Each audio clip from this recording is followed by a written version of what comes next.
A big namaste and welcome to the Ex-Christian Show, the insider's view of Christianity from the outside. So, who we have today is somebody that you've been asking me for a long time to bring on the show. She doesn't need a particular introduction, specific introduction. You all know her, and she's been doing tremendous work in this field and has contributed to the conversation in a big way. And I'm really happy that she's here to share some of those things that she's been doing and some of the groundbreaking information she has been sharing with viewers across India in multiple languages. She is none other than Mary Suresh Iyer. Welcome to the show, Mary.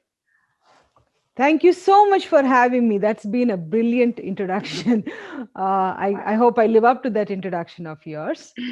You've already been doing that, Mary, and I've been following your work, and I think you've broken all barriers of this field and gone to places where, I mean, we haven't even thought of going. So, ladies and gentlemen, I'm talking about the big expose that Mary is doing on one of the biggest evangelical families of India. And I won't waste any more time, and I would straight away go to Mary and ask her, um, you've been doing this expose, Mary, about this church.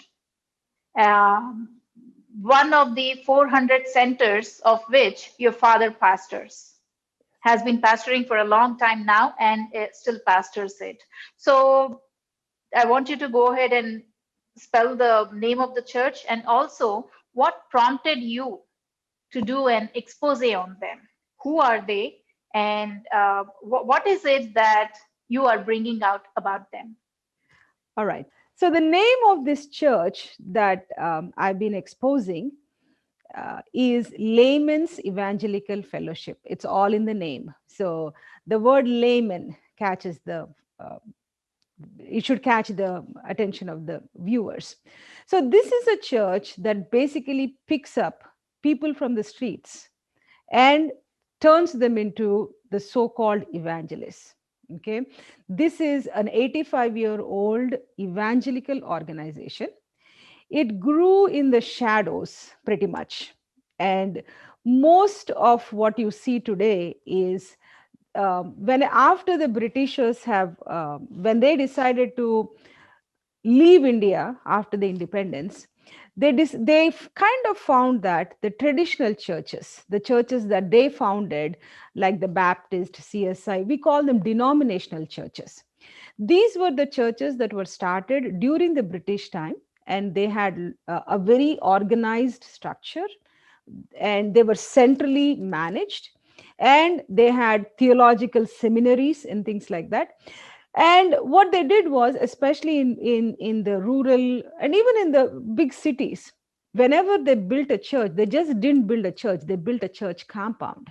The church compound is pretty much a place where all the church members could live for almost for minimal rent, and in some case free rent. They had a hospital, they had a school, everything was provided for.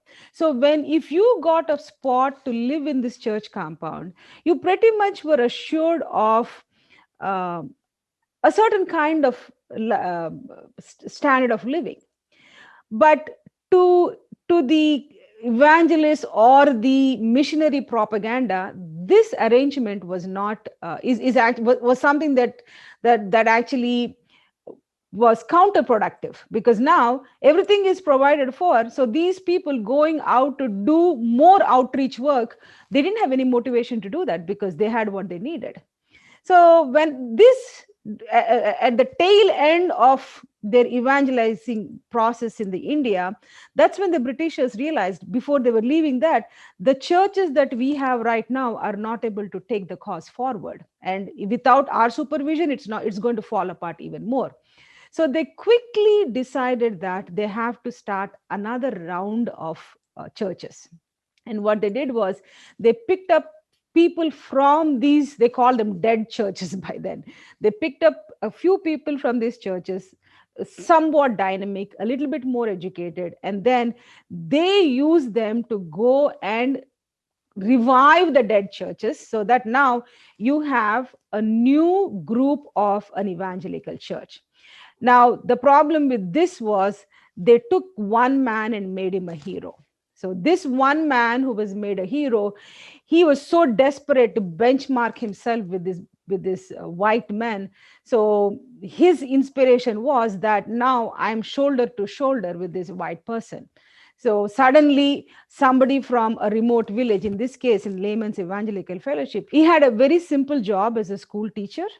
And he was picked up, brought to Chennai. In those days, coming to Madras was a big thing. It was almost like, oh, you had this rise in your level. So his family was picked up, brought to Madras, and then under the the close watch of the Britishers, he was groomed to take over and build his own evangelical church. And this is not unique to LEF at all. If you look at Bakht Singh group, the Hebron group, he was one such. He was a rich businessman from a Sikh family, and he went to study somewhere in London, and that's where they groomed him, sent him back to start a church. So these were not churches which had an organization. These were all one man shows. And the Daniel family was one such family. Of course, Bakht Singh was an individual because he didn't have a family. His family kind of denounced him. So he was by himself.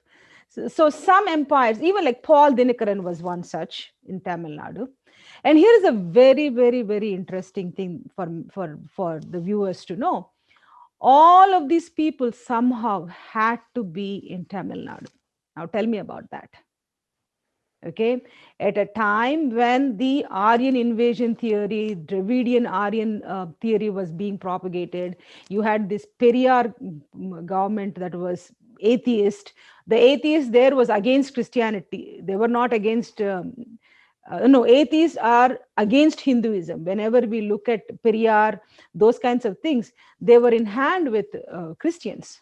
Okay, their objection was to Hinduism. They saw Hinduism as the religion. Everything else was Everything else was really not a big focus for them. So the Madras Christian College, that was the breeding ground for these people, because they were all heavily indoctrinated, the professors, the students, and you had a very conducive government with the Periyar government. I mean, that philosophy of atheism, communism, and no God, and this Dravidian Aryan conflict. So, most of these churches, even the Hebron, was first, all of them took birth in Tamil Nadu and in Madras. So, what is my interest in exposing this church?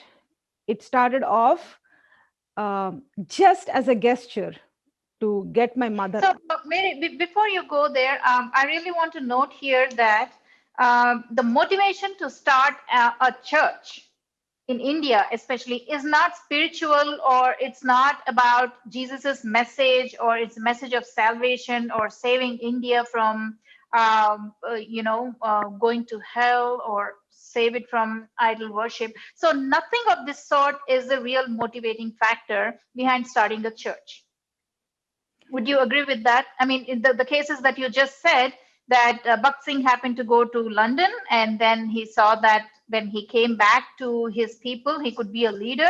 That's what they groomed him to be. Similar is the case with the Daniel family.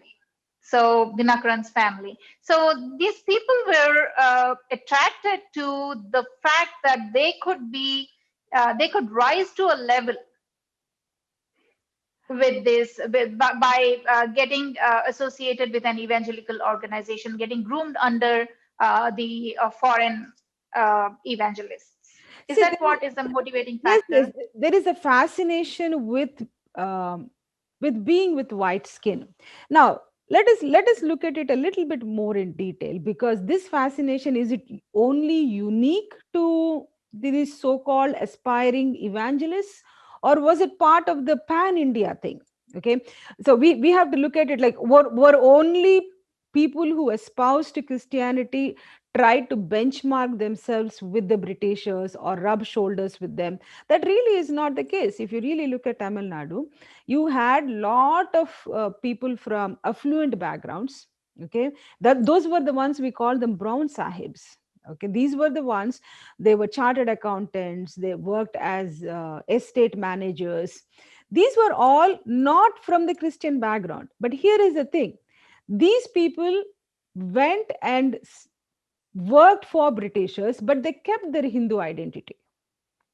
Hmm. Even though they were hired, they were groomed, they were educated in English, they went to London and came back, but somehow it was not very easy to convert those people into Christianity and use them as ambassadors for Christian work. Okay, Hmm. but whenever people from lower category of society, okay, the so-called Dalit background or the backward background, only those people were the ones who were willing to shed their roots, pretty much like their Hindu identity, in exchange for being benchmarked with the Britishers. Okay, Hmm. so I mean, given a choice, Britishers would have loved to have the so-called higher caste people as their ambassadors, but somehow that didn't happen. So here is the thing, for them, whenever they recruited, whenever the people from the higher social backgrounds, okay, the so-called higher caste people converted to Christianity, for them it was not a social upliftment. They didn't see it as a social upliftment. Okay, they just saw it as, we are talented enough to work for these Britishers, that's why they're hiring us. Okay, but whenever Britishers hired or got these people, of course they were not put as estate managers, they were not really put as CPAs, they were not trained like that. Whenever they came in, they actually came in to clean their houses, be nannies, mop their floors, clean their cars, brush their shoes. Really, they were used only for those things. So these are the people that aspired to somehow become equal, somehow get into the good books of the And British. this was their chance. And this was their chance. Okay, so these were the people that actually grew up to become, I mean, these are the people that actually worked as maids and watchmen and drivers, that eventually grew up to be the so-called church leaders, and I mean, they started building their empires. We'll talk about this a little bit more when we are discussing about equality, the so-called compassion of Christ and equality in Christ. But yeah, you go ahead and tell us what prompted you to expose LEF. Okay. Now, here is a thing, Esther. Most of the people that got into LEF, the people who were recruited into LEF, were really not. They had little bit of Hindus, a very small percentage of Hindus, but these were people that already had some kind of Christian background to begin with. So people from, say, CSI, people from Lutheran Church, people from Baptist Church.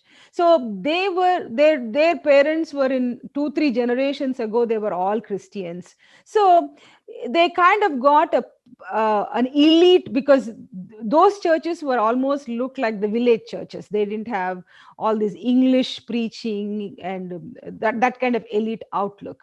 So whenever LEF came into being as a new church, their selling proposition was that they dressed like Westerners, they acted like Westerners, or there won't be a single person who will speak English in the congregation, but then the preacher would preach in English and there will be a Telugu translation. Okay, it's the Mhm. funniest thing in the world. But that is, But the preacher is a Telugu speaking of course, individual. yeah. In some cases, the preacher is a Telugu speaking individual. Sometimes it could be not a Telugu speaking individual too. But that was a tradition. Even to this day, even in the smallest of their towns, they somehow want to make it appear as though that they have this big elite English crowd that can only understand English. So that's why we will do English and then we will do a translation. Okay, so a lot of it was a whenever this Baptist and these background people came, because now they became outdated churches, too old fashioned. So this LAF and things like this, they infuse this modernity in terms of conducting English services, let's put it that way. Mm. Okay. So many families got reintroduced to a different form of Christianity, which was an elite kind of Christianity. Now, here is my father's background. My family did not have any Christian background. It's not that my forefathers were Christians, or we don't have any Christian background. Okay, so my father was the first one who got converted to Christianity through this church. I don't think even in his village when he was growing up he had any background. So we come from a very rich rural family. Okay, and my grandfather owned up to 30 to 40 acres of land, and both from my mother's side and my father's side, these were rich landlords who owned lands, who owned cattle, who had their own big farms. They had, in those days, having a bullock cart was a big status symbol, and they used to own 3 4 of those things. So by no means, okay, we had lowly social backgrounds. But the only disadvantage in some sense that my father had was when he moved to Hyderabad, where he was studying, he didn't have that sophistication to become part of an urban crowd. I mean, he would have gotten there eventually. It's like everybody else. It's not like everybody were urban crowd there, but somehow I think he had this little insecurity that he is not able to perform. Because here is another thing. There are many layers of this. One is most of these people that come from rural backgrounds have their medium of instruction as Telugu. So now suddenly when they come to college, it's English lecturers. So you have that little disadvantage of not being fluent in English. Okay, so suddenly whenever a church like this came and said, now here is an English church, they're actually preaching in English. So what you saw as your drawbacks, that you're not able to assimilate yourself with this urban elite crowd, that was a promise that LEF said, if you come to me, I'll get trained. A lot of people would come to churches in those days. When I was small, I never really understood that. They would say, if you go to the church, you will learn English. Okay, so that was the kind of narrative that was a hook. And of course my father also went through some personal trauma. His roommate committed suicide, and he was alone in this big city all by himself, so he got recruited to this church. And it's a sad thing to even acknowledge these things, but once he became part of this church, it is not just about getting converted to Christianity, but slowly but surely he started to denounce his rural background. Now was seen as a lowly background, even Mm. though when you went back home you had plenty. You had, I mean, most of the people that lived in LA, because I grew up there, did not even have a fraction of what we as a family owned wealth wise. But somehow they developed this inferiority complex in him, that, oh, you come from a village, you dress different, your people look different, and Therefore, you are low. you're low. Okay, and he kind of assumed that, and it took me a long time to kind of I see a discrepancy with that, because I would go home to my grandparents' house, and we were like little princesses. Like as we go home, like plenty people are coming and doing this, doing that, and then we come home here, and my father is humbly bending down and acting like praying things like, "Oh God, you lifted us up from lowly backgrounds, and because of you, we are given this honor." I'm like, what the heck? In fact, here is where we don't have honor. When we go back home, we had so much honor. Okay, and but I grew up with this discontentment, lot of questions. Of course it took me some time to formalize my thoughts. And of course I don't think, my mother also comes from a very very traditional and also a well-to-do background. So she also didn't take to this Christian value system as much as my father would have loved to have. And my mother had her own she had she was rooted in Indian tradition of trying to take care of her extended family. So my father has a huge family, so he took care of that. But somehow my father got trapped into wanting to become an evangelist. Remember, I told you, the layman evangelist. So even the layman evangelist for him in his case was, he could do his regular job and like have his he was an engineer by training. He was educated as an engineer and he worked as an engineer. So the kind of thing that they told him was, you can continue your job as an engineer, but you can also be an evangelist. So they sold that dream to him, right? A part-time evangelist. Yeah, eventually to become a full time. Okay, so Okay. you go on both boats for some time. At some point this will be kicked off and this becomes your main profession. But it never happened. I mean, for some great reason, I actually Mm. thank God that it didn't happen, because that allowed us to get the freedom that we needed to get out of here. So this disillusionment of seeing discrepancies even as a child, somehow, and my mother not being bought into this church philosophies. For her, respecting her husband was important. Okay, so she only did whatever he wanted her to do to the church so that he can keep a respectful position in the church, but she herself was not invested into it. And of course I got married to a Hindu. And then in this church you had to get married only to the church members. This is LDF like members. LEF members. For them, marrying a non-Christian was was a sin. Okay, it's like, if you married, if anybody from LEF married a Hindu or a Muslim or whatever, okay, that is a bigger sin. But it was equally bigger sin to marry somebody from another church. Okay, Non-LDF. so now they're talking about cults and cliques and things like that. Okay, so after my marriage, my father was isolated, because now he was supposed to raise his children to become become I mean, somebody like him, but he failed miserably. And then, of course, I have two younger brothers. They also didn't follow suit. Of course, they didn't marry Hindus like me, but somehow my father did not have the position that he wanted.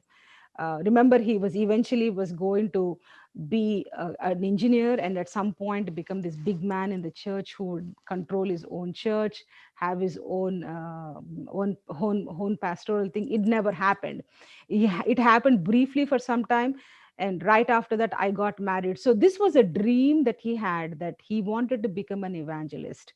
And he lost so many opportunities because first his wife was not with him, then I got married, so he did not have family. How do they call it? He did not have family testimony, so Mm. he could not grow up to it.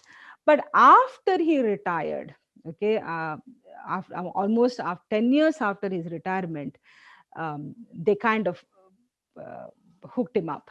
Okay, now the children are gone, and all three of us settled abroad.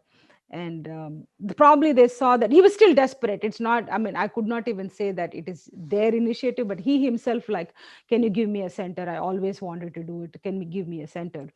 And of course, sure enough, because of his persistence and their desperation, they allowed him to go take over a center. And that triggered a lot of things for us, because my father created a lot of confusion in our lives because of his association with the churches. He would take random transfers and move from place to place without even our consent for the most part. And he was an absentee father. Like, here is a funny part: he was the one who brought us into this Christianity nonsense. I rarely remember this man spending a Christmas day with us. Okay, Mm. so even the so-called Christian celebrations were also not part of our family, eh, while we were growing up. So it was so absurd for me. Like, you know what? First of all, we don't have a larger Christian community where you have family celebrations, because others used to have, and we never had that because we don't have any background. And the only thing that we know about Christianity is because whatever our dad is teaching us, and this person himself is a missing father. So really, even though he brought us into this Christian field, he himself never invested in training us to be Christians, because he was gone half the time to go and build somebody else's churches, save somebody else's souls. But what he missed was that in the process, he didn't have enough time to spend time with us, to groom us into becoming the kind of Or Christian. was he building his own career as an evangelist and trying to impress the masters?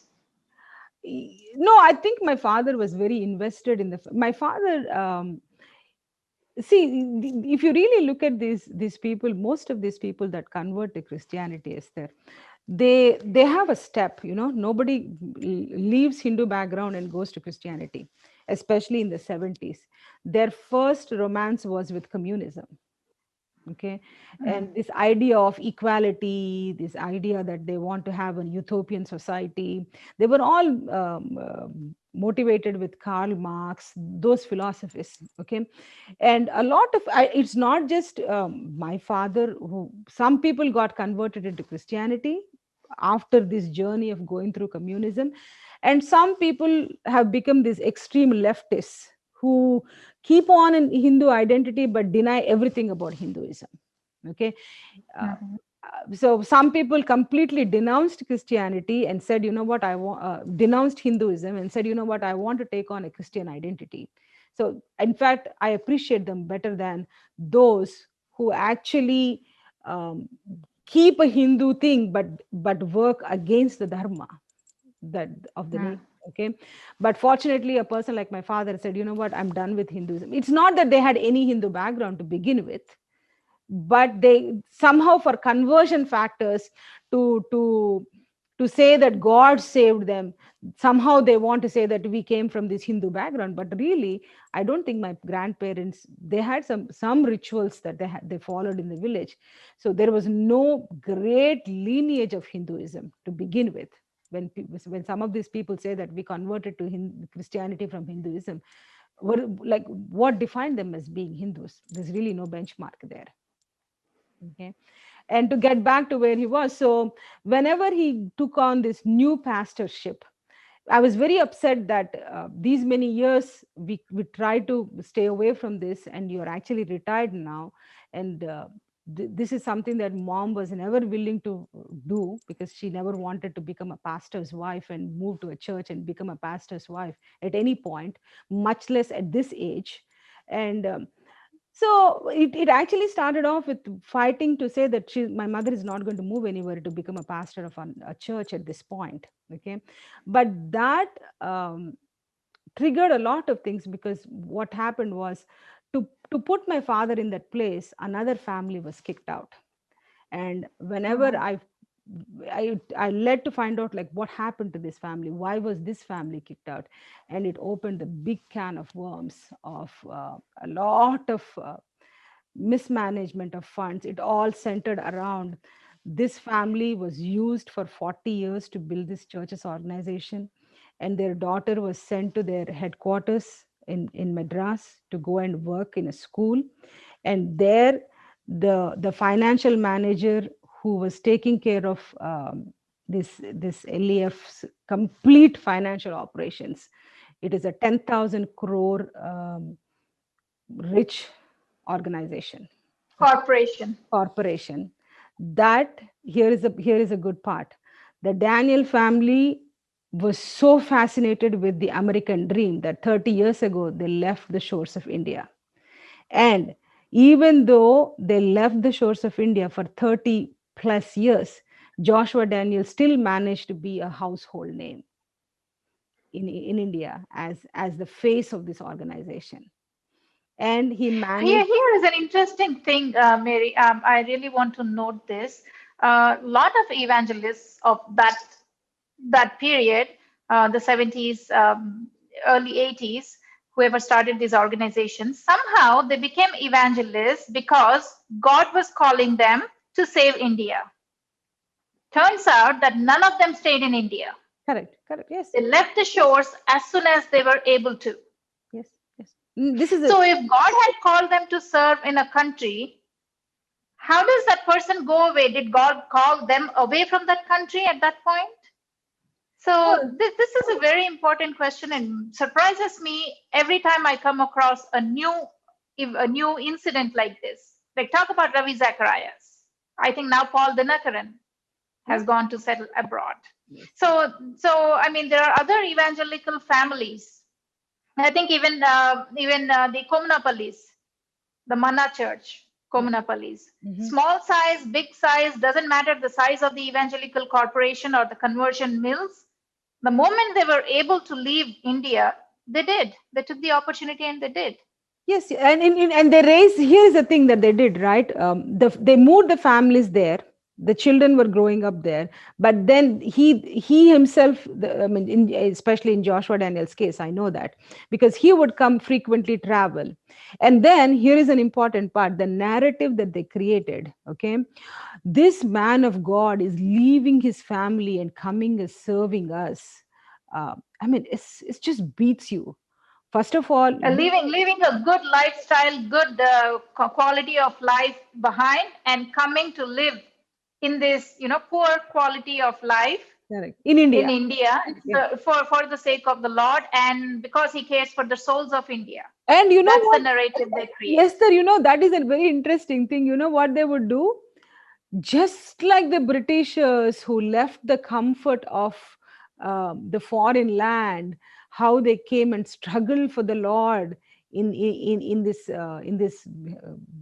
hostile Country in conditions. hostile Okay. country. Now Joshua Daniel will say that I am a missionary, my family is there, but here am I pouring my life out for you.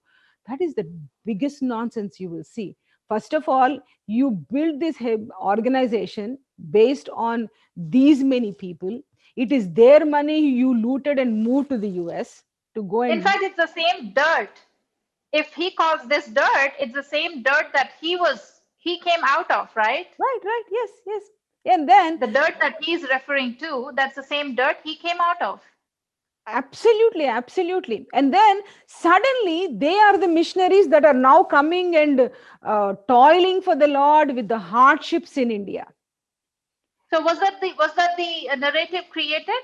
Yes, Did yes. you hear? Did you grow up hearing that Of narrative? course, yes. Look at Joshua Daniel leaving his family behind. He's coming and running for the Lord, and he's serving the Lord with all his heart. I mean, so here that created such a bad example that now he would say, I left my family all the way in the US to come and serve you all. Why can't you leave your families and go and work somewhere else?